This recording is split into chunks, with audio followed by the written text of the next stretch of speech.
अध्यक्ष रिटर्न करत आहे. सर्वांनी जोरदार टाळ्या वाजवायच्या.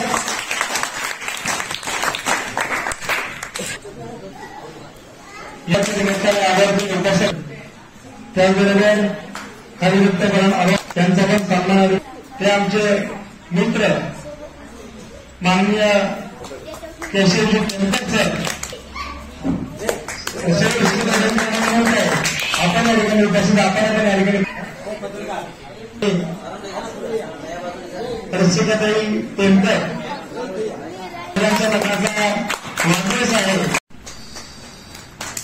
त्या कार्यक्रमाच्या निमित्ताने त्या कार्यक्रमाच्या निमित्ताचे सदस्य आणि हा देखील कधी कार्यक्रम या ठिकाणी डावललेला नाही.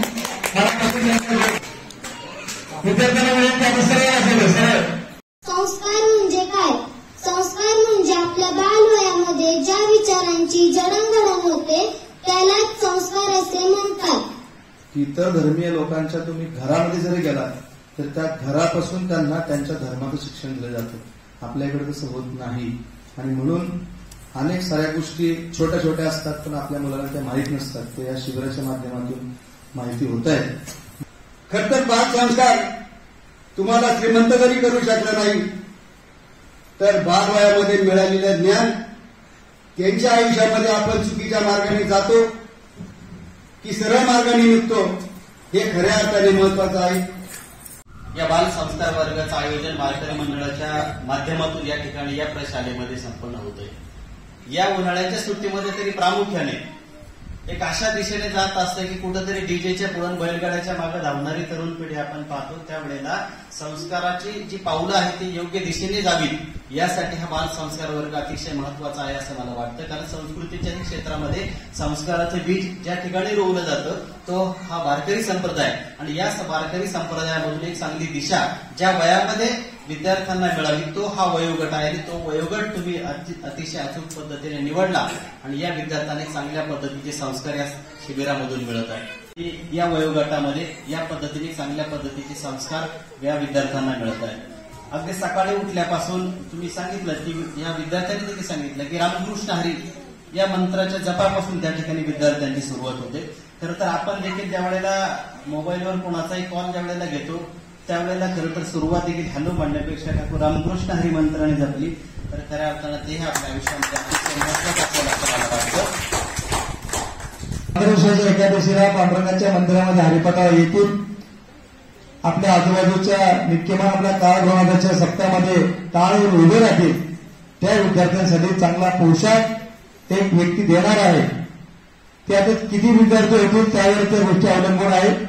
ती गोष्ट जेवढे विद्यार्थी असतील तेवढ्या विद्यार्थ्यांना चांगला पोशाख त्या ठिकाणी धोतर, नेहरू, टोपी आणि जॅकेट अशा प्रकारचा पोशाख या ठिकाणी देणार आहेत. की महाराष्ट्रभर गावोगावामध्ये 5-5, 10-10 लाख रुपये खर्च होते सप्ताहासाठी पण तुमचा रिझल्ट जर भेटला तर झिरो असतो.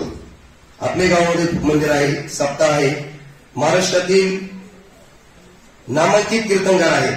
एक द्वेष, मत्सर, तिरस्कार या हेतून मला या ठिकाणी कुठल्याही प्रकारचं शब्दरचना वक्तव्य करायचं नाहीये. परंतु गेली वयाच्या 12व्या वर्षापासून आज 39व्या वर्षापर्यंत 29 वर्ष संप्रदायात काम करत असताना एवढी खेदाने शोकांतिका वाटते की प्रत्येक गावागावात जर प्रत्येक महाराजांनी एक जर गाव आणि 10 दिवस असा उपक्रम जर केला तर नक्की परिवर्तन झालं. परंतु कष्ट नकोय. फक्त 2 तास येणार 20-25 ते 100 रुपये येणार आणि परिवर्तन झिरो आहे. आज आपलं अवसरी गाव जे पुणे जिल्ह्यामध्ये त्याचं वर्णन काय करणार आहे. गुरुजींना मी सांगेन की साहित्य, उद्यम, कला, संस्कृती येथे काही होऊ नये आणि उभ्या भारतात भूषण व्हावे असे आमचे पुणे. परंतु आपण गेल्या वर्षामध्ये आपण बघतोय काय परिस्थिती निर्माण होते. आणि म्हणून ती संस्काराची बीजे जर आपल्या मुलांच्या मध्ये जर आपण याच वयामध्ये जर पेरली तरच ती उद्या या देशाची संस्कृती टिकून ठेवतील. आपल्या कुटुंबामध्ये असणारी संस्कृती टिकून ठेवतील आणि आपल्या आईवडिलांची खऱ्या अर्थाने सेवा करतील असं मला वाटतं. गुरुजींनी गेल्या 10 दिवसापासून आमच्या मुलांना बिंबवलेलं असेल की सकाळी उठावं, पहिले आपले जे गुरु आहेत आपले आई वडील त्यांचं पहिले दर्शन घ्यावं. बरोबर नाही? मला सांगा तुमच्यापैकी मुलांनी बसल्यापैकी तुमच्या आई वडिलांनी तरी सांगितलं का रे तुम्हाला कधी की उठ रे लवकर आंघोळ कर माझ्या पाया पड म्हणून? कधी तुमच्या आई वडील तुम्हाला नसतील म्हणले. आंघोळ केल्यानंतर आपल्याच मुलांना कधी आपल्या आई वडील म्हणतात का चल आई आमच्या पाया पड दररोज, पाया पडल्याशिवाय घर सोडायचं नाही, पाया पडल्याशिवाय दुसऱ्या कामाला सुरुवात करायची नाही, असं आपण कधी मुलांना आपण सांगत नाही. आणि मग मुलांना आपल्या जाधव गुरुजींनी, जाधव महाराजांनी गेल्या 10 दिवसापासून हेच तुमच्या मनावरती बिंबवले. प्रमाणे प्रवासी जिने चालले पर्वते शत्रूमध्ये, अरण्य शरण्ये सदा महाप्रभावी, गतिस्वम तुम्ही का भवानी. माझा प्रवास सुकर होतो. आम्ही घरामध्ये कुठे नवरा बायको चुकलो, थोडंफार इकडे तिकडे झालं की तू आम्हाला शिकवायला सुरुवात करतो की पप्पा हे बरोबर नाही. आणि ते सुद्धा आम्हाला पटतं, आणि ऑटोमॅटिकली आमच्या होणाऱ्या चुका सहजपणाने काय करतात त्या ठिकाणी दुरुस्त होतात म्हणण्यापेक्षा ती चूक करण्याचं आमचं धाडसच तयार होत नाही. तो आज सुद्धा म्हणजे आमचा मुलगा बाळ संस्कार केंद्र चालवतो. दर शनिवार रविवार तो बाळ संस्कार केंद्र कात्रजला जाऊन येतो. आणि आम्ही तर म्हणतो की ती माऊलीच आमची कृपा नाही. आणि किती वाईट वागलं असलं तरी त्या बिचाऱ्या माऊलींनी आमच्यावरती त्याच्या रूपाने का व्हायना माऊली आमच्या घरामध्ये, छोटा माऊली का व्हायना घरामध्ये आणला. आणि तोच खऱ्या अर्थाने आमचा संसाराचा दागिना आमच्या पोटी जन्माला तो आला, हे आमचं परम भाग्य आम्ही समजतो. कारण का तर अशी मुलं आपल्या कुटुंबामध्ये, आपल्या घरामध्ये याच्यातून उद्या घडणार आहेत. आणि हीच मुलं आपल्या कुटुंबाचा उद्या चांगला आधार ठरणार आहेत.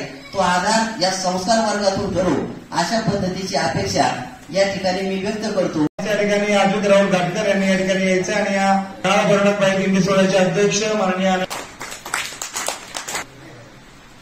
नंदुरबार महाराज शिंदे यांना प्रशस्ती पत्र देण्यासाठी कार्यक्रमासाठी आवर्जून उपस्थित असलेले केशव टेमकर सर यांच्या गावच्या माजी सरपंच संयोजक आणि कार्यक्रम बाईक दिंडी सोहळ्याचे असते त्यावेळी योगेश गिरी दिंडी सोहळ्याचे संचालक सौ यमुनाताई सुभाष धुर्वा दत्तात्रय माननीय हरिभक्तपरायण नामदेव महाराज शंकर, हरिभक्तपरायण आशिम महाराज शिंदे त्यांच्या टेंबेकर वैष्णवी सतत महाराज कसा सुभाषचे समर्थ उत्तर ठेवायचं अतिशय परिश्रम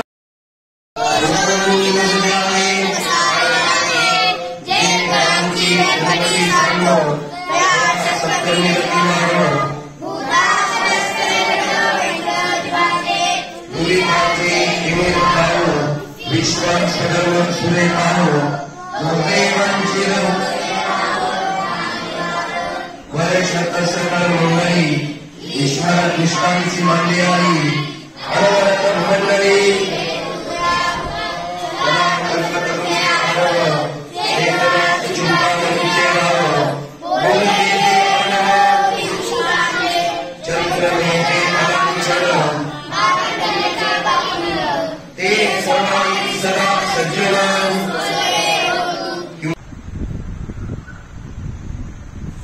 चालू घडामोडींचे अपडेट्स जाणून घेण्यासाठी आपल्या डिजिटल न्यूज चॅनलला नक्कीच सबस्क्राईब करा, लाईक करा, शेअर करा आणि कमेंट देखील करा.